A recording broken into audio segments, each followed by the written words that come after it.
कम से कम सरकार को अपने मुख्य नगर उसकी कानून व्यवस्था के लिए अच्छा काम करना चाहिए। हमारी मांग है कि उस परिवार को कम से कम 5 करोड़ रुपए की मदद करनी चाहिए, क्योंकि मुख्यमंत्री जी खुद जानते हैं कि एक मेडिकल में पढ़ाई का 1 साल का खर्चा कितना होता है। ये जो पॉलिटिकल डिसीजन लेते हैं इससे कानून व्यवस्था नहीं सुधरेगी। आप व्यक्तिगत रूप से बैठते हैं, सफ़ेद टेबल पर बैठ करके सफ़ेद झूठ बोला जाता है। आपने बुलडोजर से लोगों को डराया, आपने बुलडोजर से अन्याय किया, आपने बुलडोजर से विपक्षी लोगों की आवाज़ दबाई। गोरखपुर में गोरख धंधा ना हो, ना पुलिस गोरख धंधा करे, ना political party Bharatiya Janata party Gorakh धंधा करे। जो गोरखपुर की घटना है, कम से कम सरकार को अपने मुख्य नगर उसकी कानून व्यवस्था के लिए अच्छा काम करना चाहिए। और ये क्या वजह है कि मुख्यमंत्री जी के गृह जनपद में कोई ये पहली बार घटना नहीं हो रही है, इससे ज़्यादा गंभीर घटनाएं हुई हैं। याद कीजिए, एक व्यापारी को वहाँ की पुलिस ने मार मार करके जान ले ली थी। और अगर हम सूची उठा कर के देखें, केवल गोरखपुर और गोरखपुर के आसपास की बड़े पैमाने पर अन्याय भी हो रहा है। बड़ी घटनाएं वो मिल जाएंगी जहां पर कानून व्यवस्था पर सवाल खड़ा होता है। बगल का जिला है कुशीनगर, वहां पर पुलिस के लोगों ने एक समाजवादी नेता था, उस पर फर्जी नकली नोटों का आरोप लगाया। हाई कोर्ट ने राहत दी। आखिर पुलिस क्या कर रही है? और ये जो घटना है, ये घटना में वो क्या ले जा रहे थे, किस बात के लिए वहां पर इस तरह की घटना हुई है?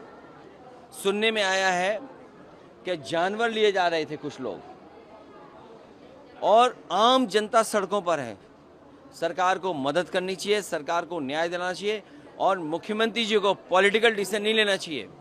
याद कीजिए, जब माता प्रसाद पांडे जी गए थे वहाँ के दुकानदार, वहाँ के व्यापारियों की मदद के लिए, तो भारतीय जनता पार्टी ने अपने नेताओं को बुलडोजर पे भेजा था।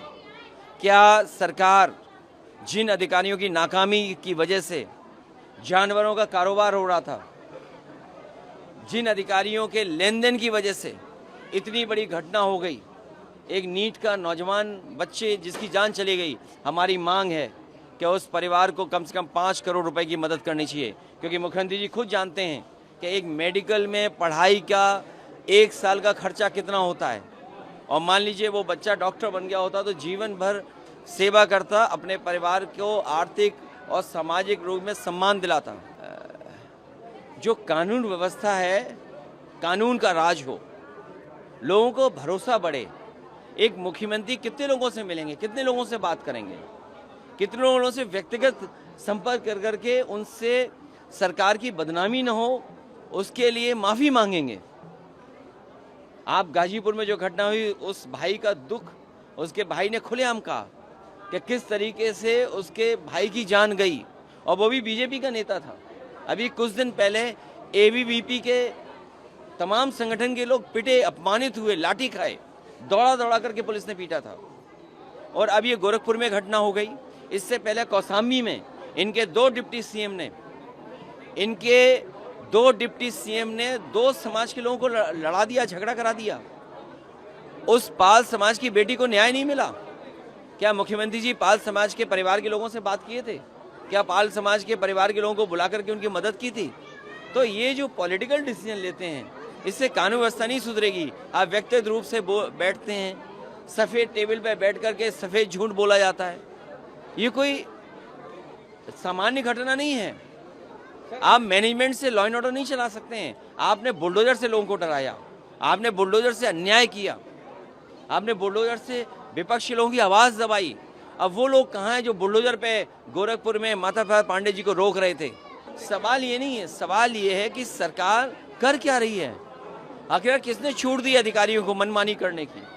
आज बेटियां सबसे ज़्यादा असुरक्षित हैं, सबसे ज़्यादा हत्याएं हो रही हैं, सबसे ज़्यादा कस्टोडियल डेथ हो रही हैं, सबसे ज़्यादा लूटा जा रहा है पैसा, सबसे ज़्यादा अपमानित लोग हो रहे हैं।